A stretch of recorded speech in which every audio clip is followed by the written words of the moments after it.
Next question comes from Bondi Beach Beer on YouTube. Bro, listen, we're going to need to do this drawing thing.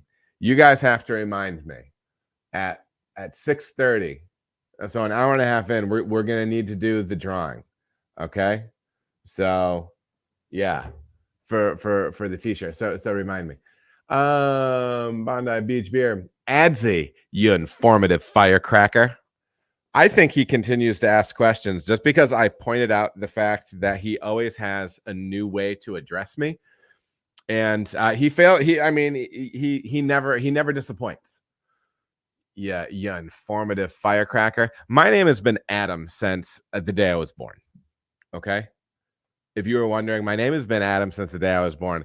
Never in my life have I been called Adsy. Now I've been called Addie.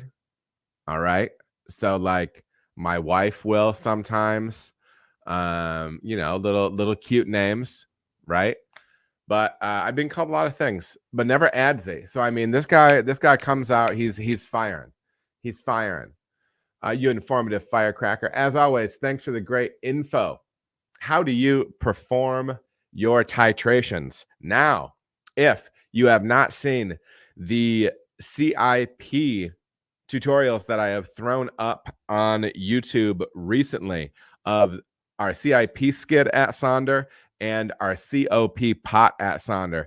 You want to get in and see that stuff, man. Now, and I'll be honest. I know that what I'm showing you right there is very much like a Cadillac system. It's very, very fancy. It's very, very cool. It's very, very efficient. And I realize that not everybody can have that, but it's good to see that equipment and have an understanding of it, right? Because it makes us sharper as professionals, or folks on the home side, the amateur side. And I also heard something that I liked recently. Sometimes there's a negative connotation with the word amateur. When you actually break it down, when you're an amateur, you're doing it for the love of something, right? Because you love it, and I like that. I think we should all have like that, some of the amateur spirit to what we're doing, even if we're doing something professionally, right? So I did post those two cool. They're cool because the equipment's cool. I'm not like back padding here. I posted those two cool videos because the information's cool, the equipment's cool, and I mentioned in the CIP one that we do titrations. And so what is that, first of all? So these titrations are letting me know that I have the appropriate amount of caustic in that liquid, right? This is maybe the simplest way to say it, but I have the appropriate ratio of cleaning solution in the water that I'm using, right? And so whether it be the caustic, the acid, the peracetic acid, it's letting me know the chemical concentration inside there. So how we do that is we have titration kits for each one. So on each one, we have a little box on top. We take that down. Like for caustic, I have to fill it to, I believe, 5 milliliters. So I'm circulating my caustic.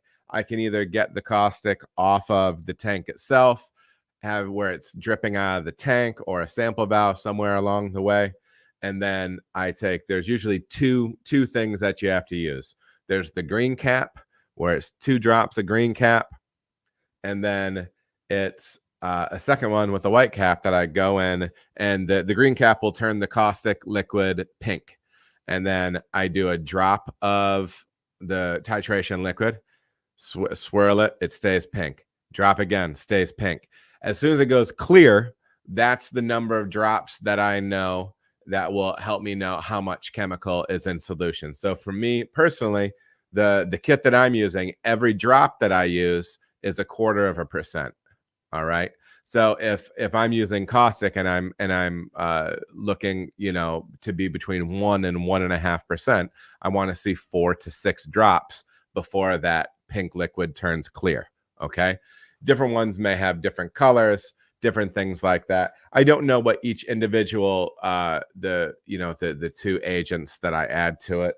I don't know what the names of those are off the top of my head, but all that stuff can be provided by your equipment manufacturer, right? I'm sorry, your chemical manufacturer, and they'll probably be excited that you want to use it, because we really should be. We really should be. I think sometimes we might be surprised. Sometimes we're busting open a fermenter or a bright tank, and we think we have a whole lot of CO2 out of that thing. And next thing you know, you're neutralizing your caustic or something like that. So anyways, it's a good thing